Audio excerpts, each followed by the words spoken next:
What is trending? Today, we discuss outlooks, predictions, and likely happenings that will eventually occur within the agriculture industry.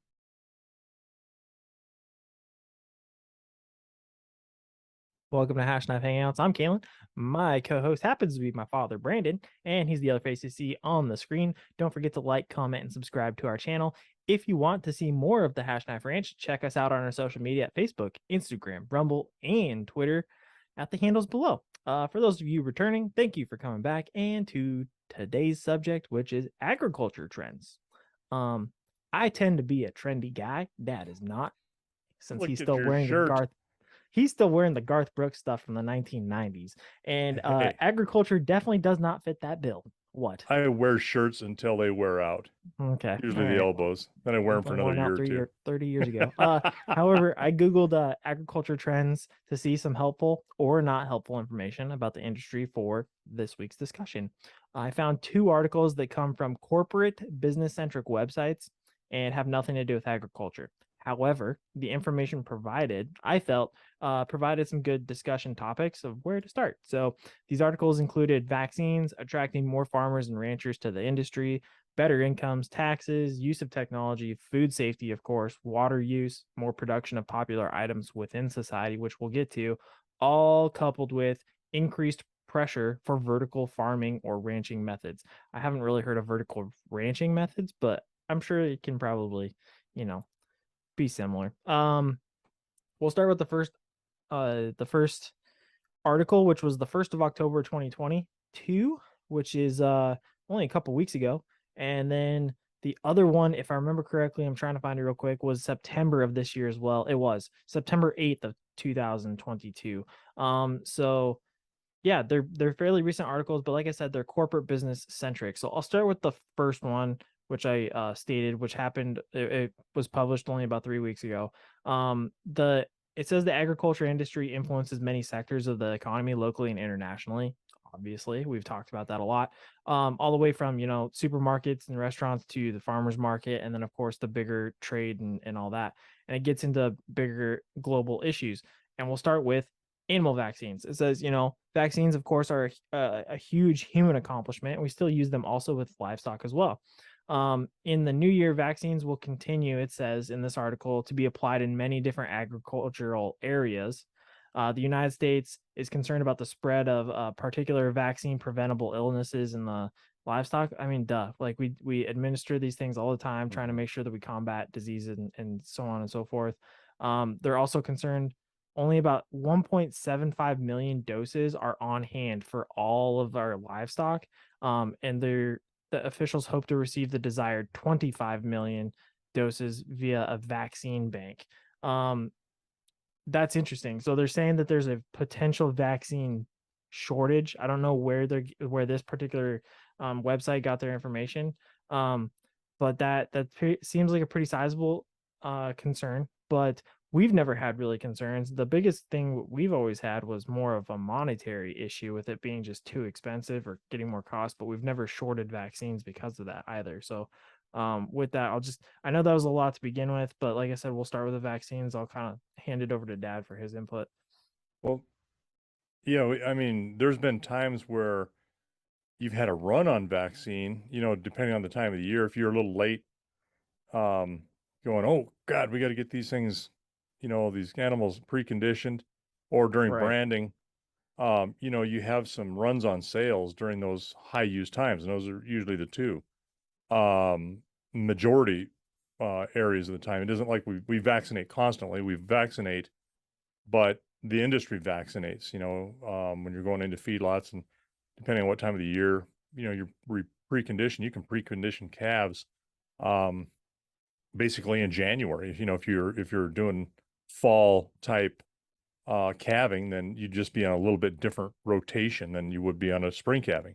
So I guess I just want to clarify that we don't vaccinate every month or, No. every couple of months. It's twice a year, basically, Yeah. for our Yeah. calves, and the cows are annual, the breeding stock. But, uh, so during those peak times, you may have, a shortage where you got to go and pick some up at a couple different places because you didn't, plan ahead enough. I mean, that's happened. Obviously, we've done that, or I've done that. My fault. But we've Well, always been able to get the vaccine. That's not really right. an issue. Well, The if you do some vaccine. quick beer, if you do some quick beer math here, 1.75 million doses on hand and 25 million doses that are needed.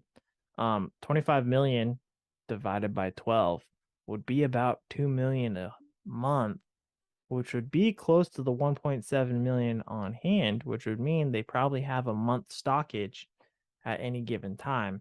So, I mean, kind of looking at it from that perspective too. Well, but what do they mean by that? I mean, yeah, because you're continually using it as you pointed out. Right. It's being turned over because there's an expiration date on these things. I mean, they're only good for, Mhm.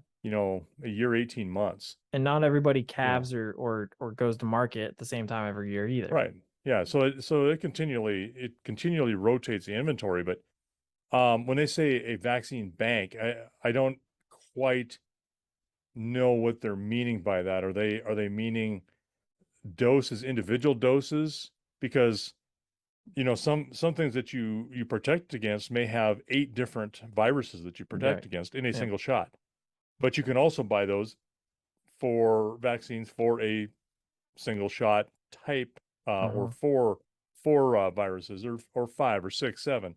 So I guess I don't really know what they mean by their vaccine bank, having only so many in it. Or are they talking about developing new vaccines too? I Well, don't think so, but and I'll I'm looking be at I'll be inventory. 100% honest from my perspective. Vaccines have been a huge center point for media in general over the last Mhm. 24 months due to COVID-19 and the early reactions in March 2020 all the way to now. And I think we're now trying to potentially push that same subject onto livestock where it may not be necessary, but just some thought. Well, I think it's probably a surprise to some people that we vaccinate our animals. I mean, I know some That's true. people when I've said that and they go, "What? What do you Yeah, of give them course. shots for?" Don't you give your dog Well, shots? Don't you give your cat right, shots? I mean, right. And so I think they're kind of surprised that you do that to protect them. And I think there's a very large number of the population that is just unaware of really how it works. And that's kind of why we're doing this. right. But I think the probably stereotype is that, cows are just out there doing their thing, and we see them once a year to bring them in and gather them all up and they all go to market. That's not what happens at all. Yeah. So I think there's this awareness and if it's a media awareness, those are some of the most ignorant people in the world. They just read something, and there's so many times I hear a news report or some talking head that they are pulling stuff out of their hat. Yeah. They really don't have an idea what they're talking about. Not really. They get a general idea, but then they start saying some things that's like, no, you don't understand. You don't get it. So, yeah, I think you're probably right. There's a real highlight of vaccines and how we're gonna, keep everything from dying on the planet, um, which is clearly not the case. But we've been using vaccines for animal use for decades. Yeah. We've had live virus, modified live virus, dead virus, or full kill virus. So there's different varieties of your vaccines as well. So, um, you know, it's it's uh, it's been used and I guess largely, if you want to call it, experimented on, uh, for a long, long time. I mean, these are safe vaccines. They're certainly not for human use, but they are safe vaccines. I've seen guys get accidentally poked with a 7-way shot or an 8-way shot, and yeah, make them kind of sick. They don't feel good for a few days, but it doesn't kill them. So, um, I mean, it's probably making a lot about nothing. Yeah. That's kind of where I was headed with Yeah, that too. yeah. Well, you said that, and I think you're probably right. Now, there may be some folks that don't vaccinate at all. I'm sure there are. I mean, they're taking a risk Yeah, big when they one. do it. But I'll tell you what happens if they take their animals and they sell them at an auction like we have. They get on that truck and they go to their new home, and guess what happens? They get vaccinated.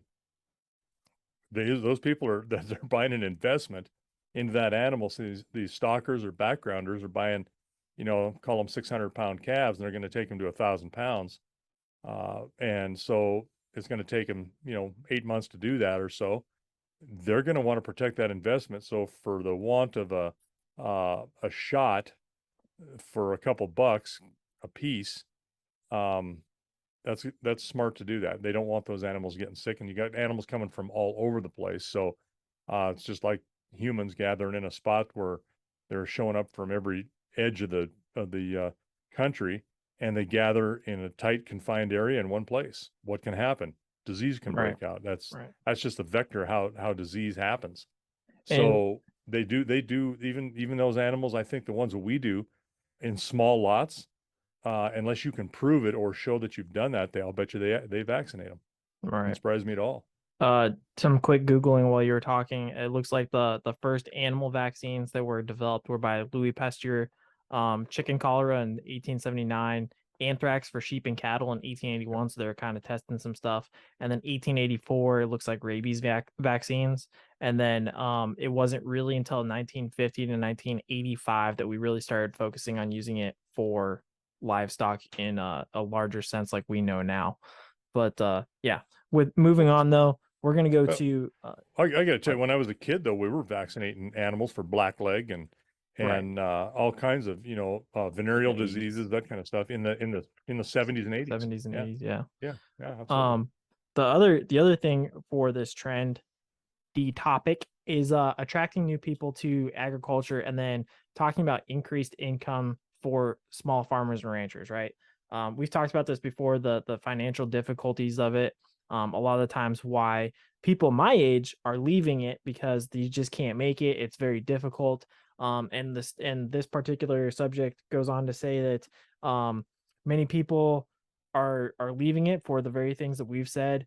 Farmers, the average farmer's age is about 60 years old, and so they're looking towards retirement, and young people are not coming into it fast enough, and they're trying to figure out a way to bridge that gap. There's obviously the personal reward in agriculture, but the reward sometimes isn't worth the loss of money year after year. And so they're saying, how do we reduce the debt and still find a place for them in this important world? Because without agriculture, we're not going to survive, frankly. And then the other half of this is increasing the income, right? So it says experts have watched the farm industry closely and anticipate that such farms will experience growth in income of about 9.3% compared to the previous year. I don't know where they're getting that information. That seems a lot to me, but small farms help power the rest of the sector and bring much desired food to many parts. Yeah, we already knew that, but I don't know why they would think that the industry would grow when we're continually facing the struggles we are, especially in the meat industry with the packers. But yeah. See, they're extrapolating something. They're probably extrapolating human growth, all kinds of other expansion. How can you grow or expect growth when some of our areas are getting smaller? A lot of farmland is getting sold off, and they're building houses on them. I mean, you're taking production, whether it be crop or animal production, and reducing it when you do that. Yeah, and here we and go. when you're already running at I got your maximum now.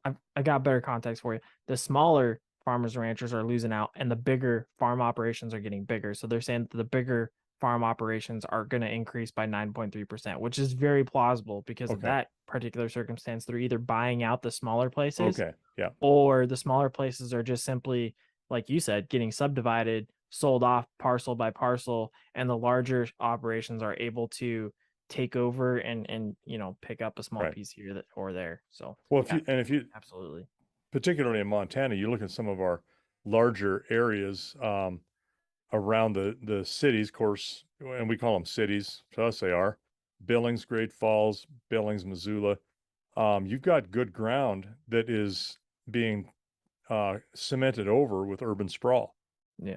And a lot of times those you areas said are some of Billings the twice, best, most but I know fertile. one of the greatest examples is Bozeman. Bozeman is what I meant to say. I'm sorry. Yeah, I meant to say Bozeman. Yeah, if I missed that, but because it's a growing college town. That's why it's well, that's very part of it. fertile mountain country for Great. farming and Yeah. ranching, and it's absolutely getting put under by Well, asphalt. and what your some of your statements you said earlier about uh this article losing older people, they're tired, they're wore out, they want to retire. It's harder and harder to make a living at it. Young ones can't come in and make money. So you've got the same issue facing two age classes. You're not Hmm. making money at the older class where you have been. It's like, okay, I got to cut my losses. I got to get out of this. Young ones, they want to take it or and can't.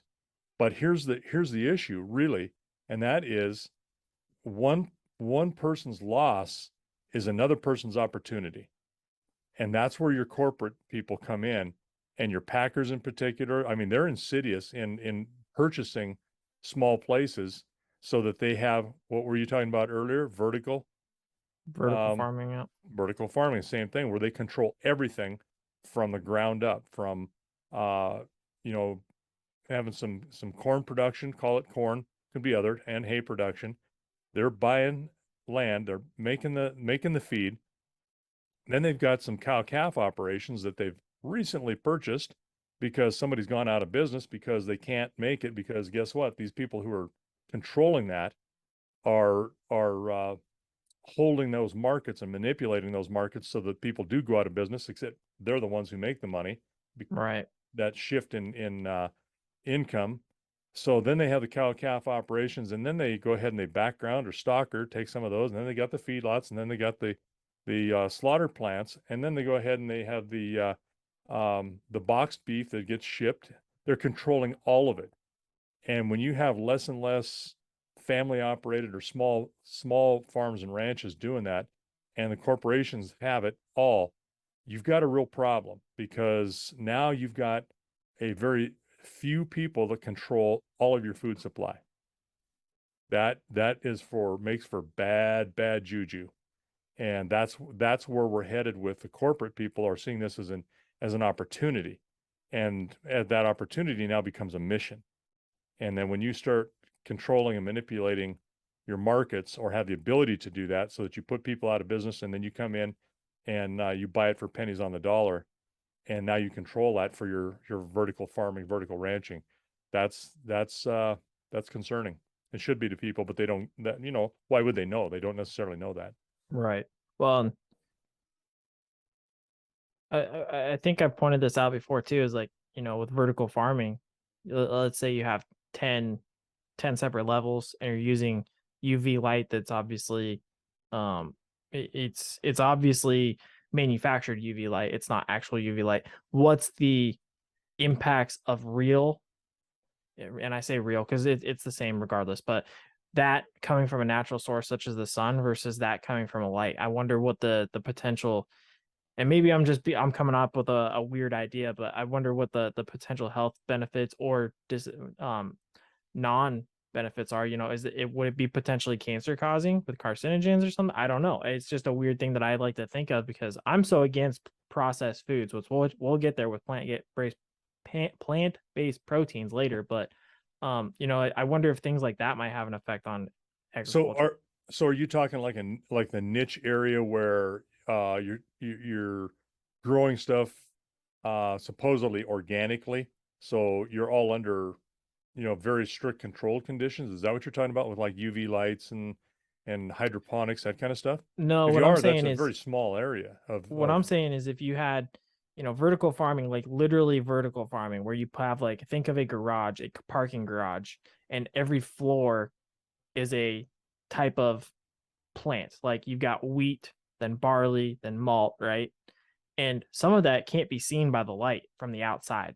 So you have to use UV light for like grow farms and stuff to get them to. I wonder if that would have any effect on it. I don't know. your buildings would have to be so enormous that, Well, it's and possible. well, yeah, but the expense would be so much that it wouldn't be plausible, I don't think. Um, I see what you're saying, that you're trying to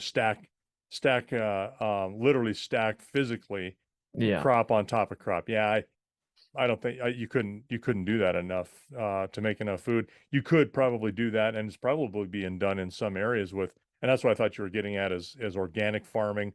but there's so few people that would purchase just that. I mean, you got to feed masses of people when you're running a, a Yeah. combine over the acreage that it takes to produce enough wheat to do stuff. So yeah, Yeah. I think that'd be some niche stuff, but yeah, no, the vertical stuff I'm talking about is, owning all aspects or controlling all aspects of an industry, like the ranching from, the bottom up all the way through, Mm-hmm. that you control everything. I think that's generally what I think they mean by vertical anything, that you're controlling all aspects of it, and you can make your own market. Yeah. Well, I mean, maybe that's something else for later though. Is maybe That's an we interesting we thing for actually you. Yeah. yeah, maybe we actually get down to what are the regulations for that and stuff, because that could be a whole nother Well, subject. But mushroom farming is a big deal like that. I mean, that's a real plausible thing for that, I oh, okay. think. Yeah, I I mean mean, it would make sense because not that's that I kind of a know much niche about anyway. it, but yeah. Yeah. Yeah, it is. Now, technology. We've talked about this a couple of times on the channel for other things else also, but um this article says crop monitoring and other technologies, and I've highlighted some things that I think are important. We've discussed it on our channel. We use certain technologies on the ranch. We're not using crop technology. There's no need for it. We might in the future though. And farmers, it says, are increasingly rising to the challenge of discovering new ways to use broadband and other forms of technology. Obviously, tapping into phones, getting apps, things like that, especially as our cellular network continues to increase and grow. But then also, farmers are beginning to use more drones to check on crops and understand data within the area and tap into localized weather, specifically stuff not only in the region or the state, but also their very direct area, which helps them understand and determine when would be best to sow, plant, harvest crops, all those things, when would be best to fertilize due to humidity and so on and so forth. And then also there's there's a final part that was added in here, and it's called lightweight graphene, if I'm saying that correctly. It says it's kind of like a kind of plant tattoo, that helps scientists and farmers understand how best to use soils and breed better plants to gain higher yield. So Hmm. I'm not familiar with that. I wonder if Robert and Braden Garrett might would be, be. But or yeah. and well, Braden too. I don't know. He's not such a trendy guy either. But yeah, I mean, there's just, this is a very thing that we've seen grow with technology and people. We have phones, we have small computers in our hands now that Hmm. it makes sense anyway that we tap more into this technology, but then using other things to really try and maximize absolutely every single part of the growing process. I think that's also important. And there are things that I'm sure we could use with cattle as well. It would just be a different way of doing it. That's all.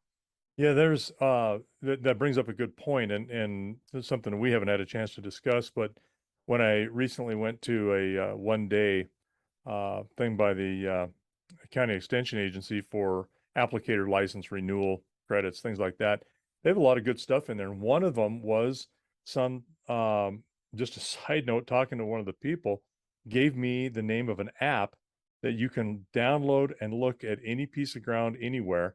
And what it does is it uses satellite imagery, and it goes back to as far as they started using it, load it in, and it shows the change in your pasture rangelands over time. And Nice. every however much time was it, every 19 days or something like that, the Hmm. satellite passes over the top, then it shoots that picture, and they're integrating that into an app that you can use, so that you can tell, okay, hey, I need to back off on my grazing here, or things are getting great. I'm getting some more renewable, sustainable stuff. I'm getting some, uh, carbon fixing. I'm doing all kinds of good things, or I'm doing all kinds of bad things. And I thought, what a great tool that's right there Right. in the palm of your hand, that's done via satellite. But it's taken time to be able to, correlate what the ground looks like in real time versus what it looks like in the satellite imagery and over the past. So I'm gonna take a chance and jump on that, and try to learn a little bit more about it. And of course, Yeah. that changes from year to year. Obviously, throughout the year, you can start out with having a great year, and all of a sudden the water spigot turns off, and now you're burning up, and you're in a drought situation where you started out really, really well. That can change in 30 days easily. Well, and like we said, the ground affects the growth of the cattle. So Oh yeah. it would be helpful for us in that term or in that sense. But then if we start doing our own hay eventually, then Yep. that'd be even more so Right. important because knowing when to cut, when to bale, when to Well, and plant, but stuff like that's on the that. ground. I mean, you're looking at those plants at that point. Your satellite probably wouldn't help you that much, but the best thing would be is weather predictability with more reasonable accuracy, Right. so that you could know when to cut, um, and you can't change it obviously, but there comes a point too where you're going to have to cut that hay. You're losing value in it if you don't cut it, and hope that it doesn't rain so that you can get it into a bale and get it off that field and get some more water on it and start again. Yeah. Food safety. That's always an important one for everybody. Hmm. We probably, I would say farmers probably are concerned about it more than we are as ranchers, but it's still a very important thing regardless. It says here that farmers need to be aware of potential for contamination as they work, in the fields, and for us, it would be the transportation of the food from one place to the next because it's outside of our control. But a minor problem that people might not think of, such as E. coli outbreak, I cannot talk. I am sorry.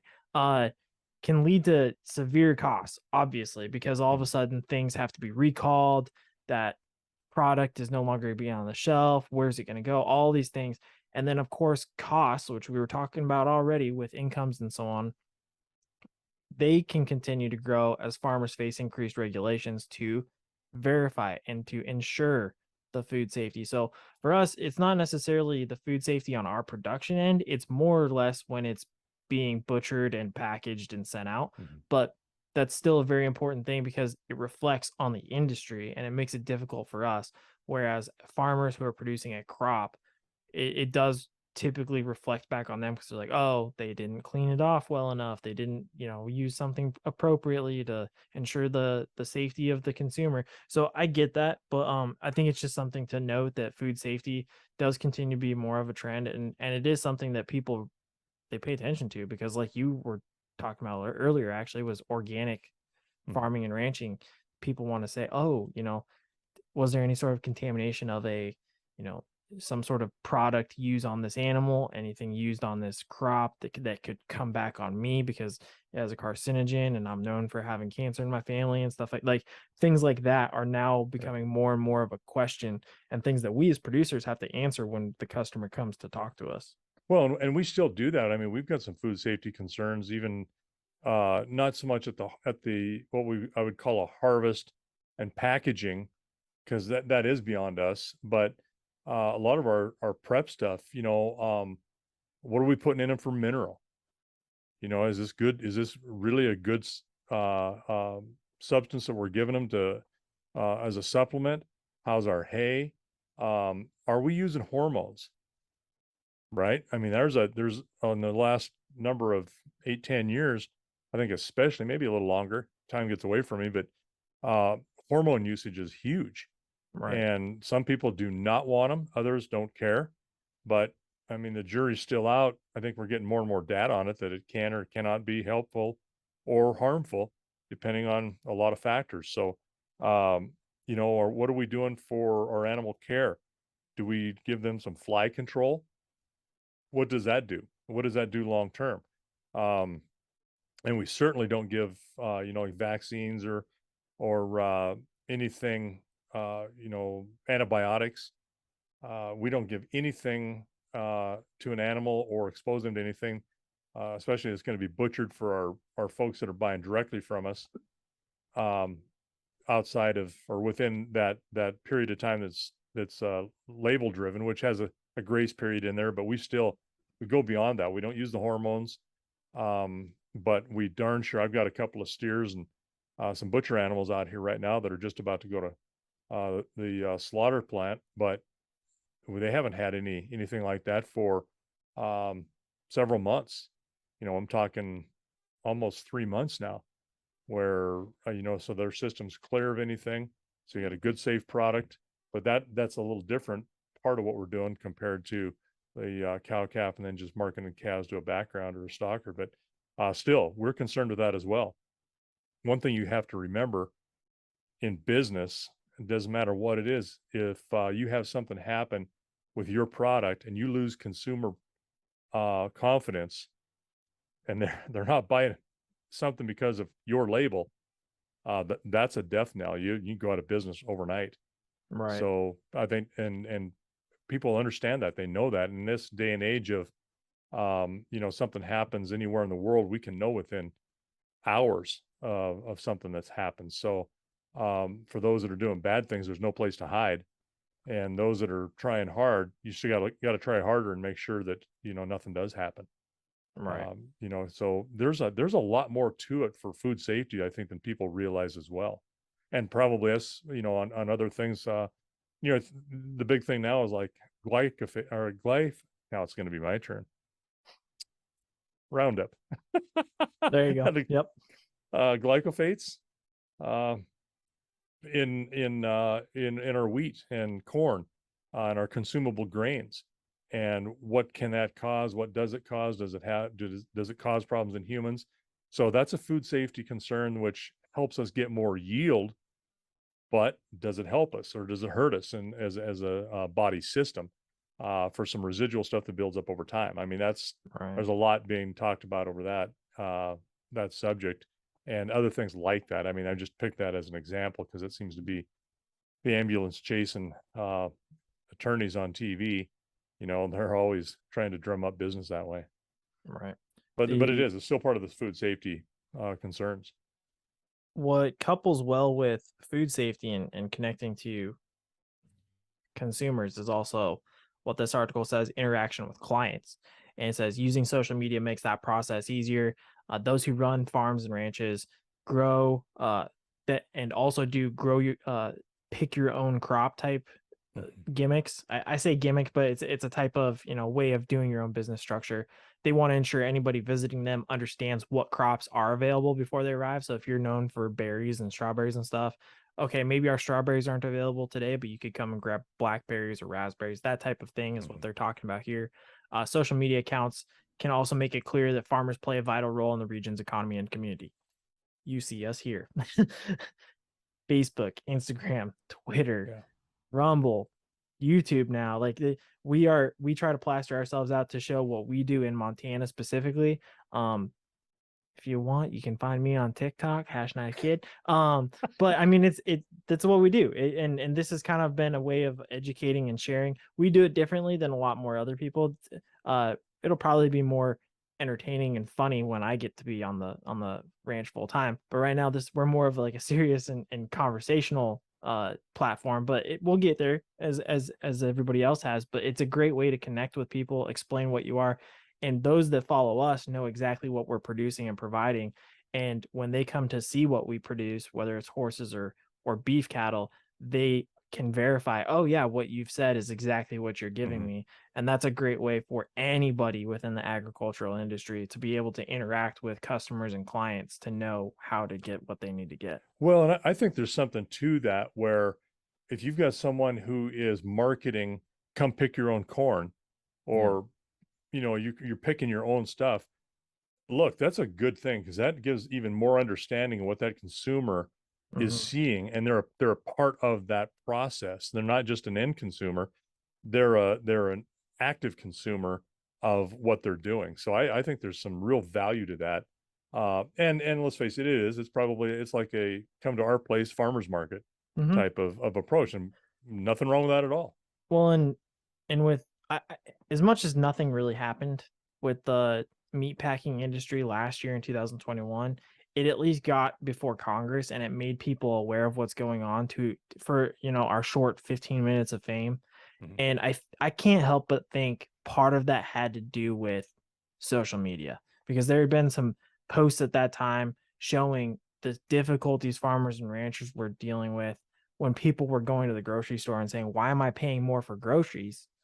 The only thing that makes sense is food. And it was food, but here's the reason why. And they're going, oh, it's not the producer, it's the person in the middle that's taking all the money. And that's what helped. I think Right. I would think that it was social media that assisted, but maybe I'm wrong. But maybe it was just Well, happenstance. I think because people were locked in and locked down, there's a lot of social media stuff that was shared and Yeah. that people explored on that they normally wouldn't because they were so bored out of their noggins. Um, that's what they were just finding other things. And there is some good that can come from that. There's also an important one here, and we've talked about it before. Actually, both of them, hemp and corn, are new. I wouldn't say corn is a trend, but hemp definitely is. It's the thing that's coming up. It's becoming more and more popular as states across the United States legalize use of CBD or THC products, so that you can use that, for joints or just for recreational use in terms of, much like you would alcohol. The other thing is corn, and corn has always been there. We've said corn is king, Mhm. and it's always been a significant part of the American agriculture, which this article states. The amount of corn grown in the United States also helps feed the rest of the world. So foreign governments very much depend on our production of that crop. So the fact that you've got a thing that's always been there and it will always be there, probably because of alcohol, food, and other nations within the world, and then you've got another crop on top of that with hemp that's becoming more trendy as well in terms of the use and the need for agriculture. The only one thing I would say is that hemp is not necessarily something you have to have outdoors, whereas corn you kind of do. Well, yeah. And I don't know I know next to nothing about hemp production, but I think the biggest thing is clothing, right? I mean, there's a whole But you can, yeah. industry about clothing and along that for the use. We're not using hemp ropes anymore. I mean, they're No. really a low tensile strength rope, which my grandfather used to use hemp ropes, uh, and sisal, same kind of things. They were plant-based rope, and well, now we're using uh, polypropylene type products. They're stronger, lighter, and have a lot of different advantages to shape, holding, and just a lot of different things that you can do with them. Um, the corn is something, you've got sweet corn, you've got edible corn for humans, and then you've got feed corns, two entirely different corns. So you've got two industries there with one product. Um, and we can send feed corn. I'm sure they can send that by uh, ship. Other places where we need to go for like cracked corn for feed stocks for animals and other countries.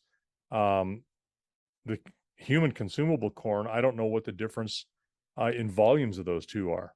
It'd be interesting to know that how much for human consumption goes out in whatever in corn meal, flour. I mean, all kinds of stuff like they have with wheat, but versus what they do for, animal feed type stocks or, like you said, you make ethanol for some kinds of additives to fuel to stretch fuel, which is, I was in the oil business for a good share of my life, and I can tell you um, some of the things we've done environmentally with some of our, or in the name of environmentalism, has caused the More consumers issues. much, much more in issues.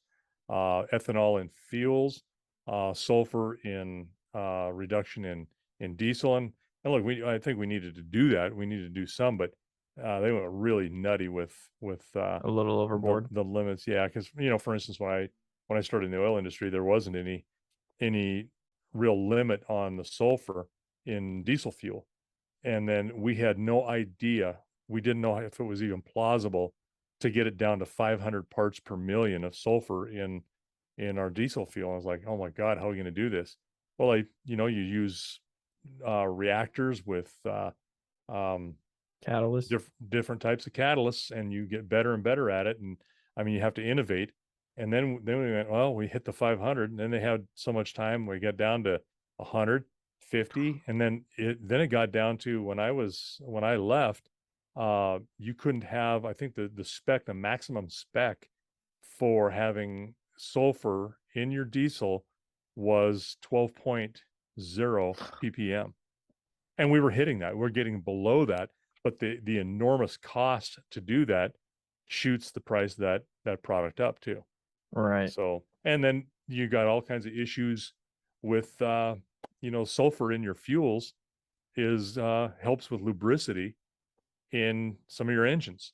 Well, you stop having that sulfur in there, now you got engines that are getting higher wear much faster because you can't keep those pieces and parts that are going through lubricated because of the sulfur that's in it. It's caused major issues. Well, Ethanol, the same things. that goes to the next one actually pretty well though, and that's waste reduction in water, because much like hemp and corn, the hemp was kind of the newer, the trendier thing, and corn was the always understood portion of it, right? Like it's always been there. Corn is king. Much like water has always been there for us. It's always that's something farmers and ranchers are constantly watching and paying attention to. The waste reduction is a little newer, and I'm sure that's coming from more of like the farm to table type stuff. They're saying things like uh scrap menus, so things that might have otherwise gone wayside are trying to be used in new dishes or uh provided in a different way. And I'm sure that's something like, oh, this tomato's about to go rotten, let's cut off parts that we can't use and make it into a sauce or something like that. That's what I'm kind of imagining in my head. The other thing though with the water use is, with the drought becoming more of an issue these last 2 years, and the United States being known for using 80% of its water consumption in agriculture, that I can see where that's becoming a sustainability thing as well, which is how can we use less water and make it turn into the same product we've had, or like we've done in the past with beef, the same product or less, and make even more of it. And we've done a very good job in both farming and ranching with that, but it's still a very important subject that I think is probably trending because people are noticing it in the news. And again, going back, social media. And of course, there's a lot of politics involved with water use as well, with the climate change concerns and stuff like that. So I have no doubt this is trending, but this is a thing that in the agriculture industry has always been there. Yeah, well, there's some of our climate change scientists are, you know, they're not doing it for science. When you corrupt science, politicize it, then you don't know what you can believe. They're talking about CO2 levels. I mean, there's times we've had CO2 levels way higher. Most of the planet's um, life that we know, looking back, has had a way higher CO2 because you had more plants. You had to have oxygen and CO2 that cycle. So, what to believe there? Water is recycled. We also know that. But when you don't have enough of it or you want to conserve it, that's where this comes in, I think. And there's been a lot of work, a lot of farms in the Midwest with some experimental stuff that has really become a very good trend. We started out with flood irrigating. And flood irrigating, I mean, you have a section of area and you literally just run the water over the top of the ground. High evaporation there. You get a little bit better with gated pipe, not so much, or they're a little more weight or a little less waste, but still high evaporation because you're still spilling it out. You're controlling it a little bit better. Then you have wheel line sprinklers and pivots. Again, putting that water right where you need it and only the amount you need it, all at the same time, instead of, saturating the ground on the upper end of a field just to get some down there where you need it on the lower end. They're now starting to bury some of this piping, and it is basically saturating the ground below the surface of the ground. So it's almost like you're sub irrigating all the time. And so your evaporation loss is way less, and your water usage therefore is way less. So you're conserving more water. It's extremely expensive to do that. Yeah, I was gonna Extremely say expensive. the initial overhead has Oh got to be God. astronomical. Yeah. I mean, it's a great idea, and I think it's very viable, and it seems to be working in those areas where they're doing What's that. the repair cost too? Because you're now taking up tillable ground, and you're gonna have to Well, yeah, fix you the pipe rehab. area, put Well, it you're back. basically, you're trenching it in essentially, Yeah. so far apart, but that's not a big deal when you're turning that dirt anyway, at times, Yeah. but you're just burying it below that and letting that seep up and come to the surface. Hmm. So, yeah, really some really neat things that are taking place there, but, um, not everybody can do that. Yeah. That's part of the problem, and we're stealing water from each other, through legal means or Yeah. otherwise. And we've talked about that, some of our water rights being sold, usurped, or, states suing each other over, who belongs to that water and at what point in its cycle, from the time it hits a mountaintop in the form of snow till the time it's passed down through into the ocean.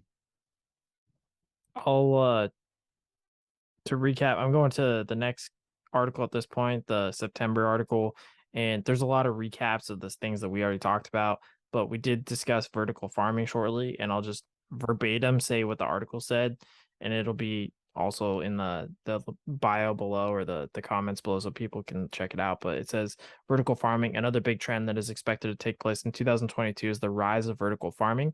This type of agriculture involves growing crops in vertically stacked layers in a controlled environment. Vertical farms use less land and water than traditional farms, and they can be located near urban areas, which reduces transport costs. This trend is being driven by the need for more efficient and sustainable agriculture methods. So there's a lot to pull out of that. There's a lot of politics, policy, Mhm. and overall business decisions right in there. Transportation costs being a big one in terms of business. Uh, the efficiency, I can see it, but like I said, there's a lot of policy and politics involved in that as well. But I just wanted to throw that out there. It is, in fact, like despite what you were thinking with the vertical corporate concept, it is in fact the physical vertical farming aspect. Well, But and yeah, that's go ahead. but that probably again is more of a very small niche. And you may be able to do that in an edge of a city or in a city somewhere Right. with a little market outlet in the bottom. Yeah, but as a mass production, I don't see that working too well. Well, and as a fact, I think I saw something somewhere that was talking about like Detroit or like even Gary, Indiana, two Mhm. locations within the United States that were once urban bustling areas for production and productivity of various things have now gone wayside, and there's just buildings that are Mhm. they're empty, and people are now starting to take some of those and create them into that type of a small version of what you're saying, a niche, a small grassroots kind of thing that is able to incorporate into the buildings that have been essentially all intents and purposes forgotten. And so they've taken over and they've done that, and it seems to be working to an extent. But again, as a bigger business model, like you're saying, I don't know, that's more to be determined. But that is in fact what these particular articles seem to be focusing on. It is the physical vertical farming piece of it. Yeah, I mean, there's areas where on certain crops where that's completely viable. Like, uh, Hmm. your mom's cousin has they got like a mushroom farm in Denver, around the Denver area, that have different types of specialty mushrooms for markets and restaurants. Hmm. And you can grow those different types. I mean, shoot, there were people in Japan, families that's what they did. They made specific mushrooms, well before hydroponics and this kind of stuff and controlled, but they were masters at it, and they were paid a premium for these, specialty mushrooms and stuff for, like the shiitake, for instance, Right. mushroom. Um, Right. that so, yeah, very viable in some, but I just don't see them doing that with like some of our grain crops. You just need so much ground to do that. Yeah. The part of the conversation that I've been waiting for the most, because I get the most passionate about it, is plant-based alternatives. My dad knows how upset and angry this makes me for so many reasons. But this second article from September says the trend of plant-based alternatives is also expected to grow in popularity. Shocker. The growth is being driven by health benefits, which is BS, of plant-based diets. Yeah, plant-based diets, as well as the environmental impact of animal agriculture. They're also doing the same with dairy-based stuff. So that's where you get your almond milks and so on and so forth for people who are lactose intolerant or have vegan diets. Uh I don't Here, even know where to go with this other than well, yes, it is let's trendy, it is popular, but I do not agree that it is better for you. That has not been proven to this point. And to say that it's environmentally sustainable, I also don't know if that has been proven at this point. It may take, because of the amount of production you have to do to get out of plants to create a meat-like substance and to be able to get the protein required for like it would for meat. I would argue at this point, due to technology and so on and so forth, you're probably using up more resources than Mhm. just a cow is. But I'm not a scientist and I'm not going to go down that road. But Well, let's think about one of the very first things they're doing is they're writing an article telling you what is going to become popular. They're trying to yeah, set the stage. It's like it's the same thing as during COVID, people screaming, "Oh my God, there's going to be no toilet paper." I see it coming, and what happens? Everybody runs out and buys toilet paper and creates the very shortage what wasn't there prior to them opening their yap. and to bolster your argument slightly, this article does talk about the technology, which is what is booming in the United States right now. Technology. It does talk about supply chains and robotics supporting supply chains. We talk about supply chains a lot in the current media. And then, of course, what we just talked about with sustainability and waste reduction. So there's three, and then the plant based alternatives that we just finished with. So, yeah, no, I agree What with you. They are kind of pushing it should be popular, but yeah, right? What they want? They're trying to make a uh, uh, prophesizing. prophesizing. Yes, thanks. But let's look at it this way. I love plant-based protein. I am all for plant-based protein. Every one of the cows or pigs or chickens or anything that I've ever eaten that's Mhm. meat Is a loved plant-based plants. protein. Yep. It's a plant-based protein, and you know what? It's a natural one, and that is absolutely what we have to keep our eye on. So, what do you call in plant-based proteins? What is it? How does it work? Okay, here's a natural life cycle, and um, so yeah, your meat will taste differently depending on what you put through it too. When you put a Mhm. cow through certain things. Fact is, I've been hand feeding these animals that are sold to some customers twice a day, and I'm feeding them a specific blend of high carbo, high protein diet in order to get them to gain a little bit more weight, some fat, some marbling, so they have great taste. I am controlling what goes into them, and they also have free hay, all they want to eat. Good grass hay. I even got some alfalfa out there that they want to eat on it, but they generally go to the grass hay. Um, and they are being created specifically for someone with all plant-based food. I would say that looking through the information provided in these articles in terms of trends, much of it has to do with the things I have said a couple times now, which is policy and how people think or feel about certain subjects, because we're looking at recent activities within the last 2 years of vaccines, concerns for people with income and the costs that we have acquired yearly in the agriculture industry, the use of technology, both good and bad, for the production and promotion of, again, agriculture. Food safety has always been there, but it's become more relevant recently because of the things that we've seen. Like you said, I think at some point they were stuck in their house for a while, and so they really started thinking about it. How do you interact with people, going back to technology and social media? Then, of course, like we said, the increase of a new product because it's becoming more socially and politically acceptable with hemp, but corn has always been there. It's been our staple for where we see other crops and the production of other livestock.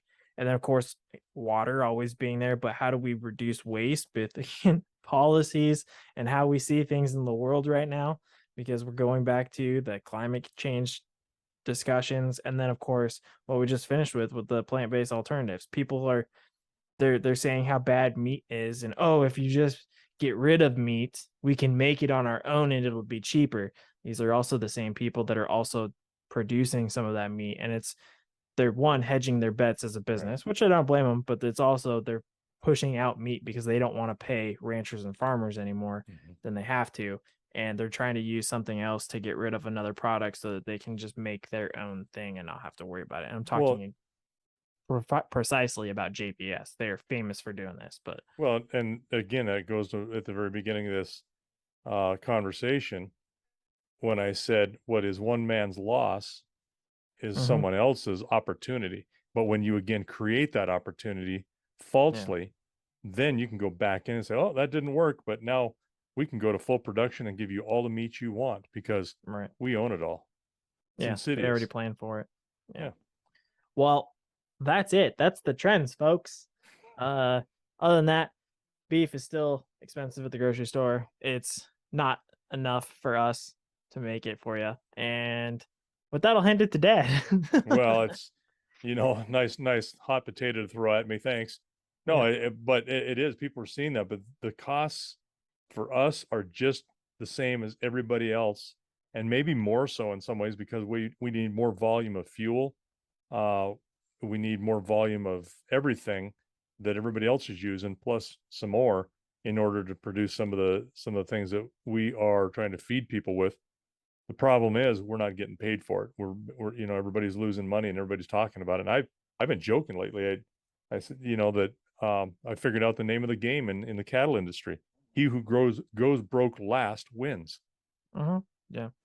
I mean, it's Sure you can seems to see be. that happening. So, yeah, just because you're paying more for meat on the through the grocer's counter doesn't mean we're seeing it. In fact, is we're not. We're seeing less and less, making less and less, and it's getting tougher And and tougher. So, not getting adjusted for inflation either. oh, People might no, think, "Oh yeah, inflation's been horrible." Yeah, well, we're not seeing that on we're the not. production end either. We're Well, suffering just like everybody else. yeah, we're seeing we're in hyperinflation because we're not being adjusted for our costs, and so Right. it's even a harder, deeper hole. So, we don't get paid, and with that, the only pay you get is a thanks till you're better paid.